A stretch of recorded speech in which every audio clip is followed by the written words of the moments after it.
News. Nasinayaan po ng Pangulong Bongbong Marcos ang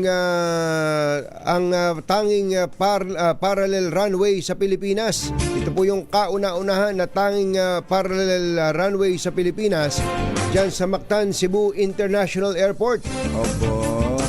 So ito lang, first time na meron tayo niyan? Oo. Dahil sa NAIA, wala, no? Isa lang. Wala dyan eh. Pati sa ibang mga airport. Sa Clark ba wala rin? Walang parallel? Parang wala. Mahaba kasi yan. Mahaba lang. Mahaba lang. Malaki yung espasyo yan sa Clark.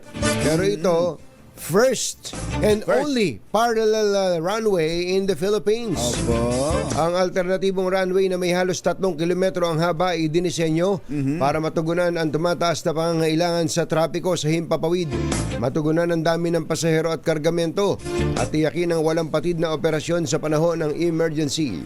Sa pamagitan po ng bagong runway, sinabi ng Pangulo na mas magiging mahusay ang operasyon ng airport, madagdagan ang mga flight at lalakas ang posisyon ng paliparan bilang gateway sa Visayas at Mindanao.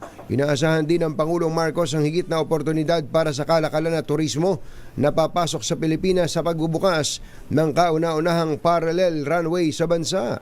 As the first and only parallel runway in the Philippines, this runway is a bold leap forward.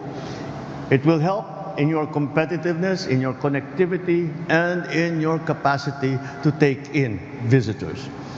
This milestone would not have been possible without the firm determination of the Mactan Cebu International Airport Authority, the unwavering support of all the stakeholders, and the dedication of all the partners working together in concert and coming to this great achievement. Ang tinig ng Pangulong Bongbong Marcos.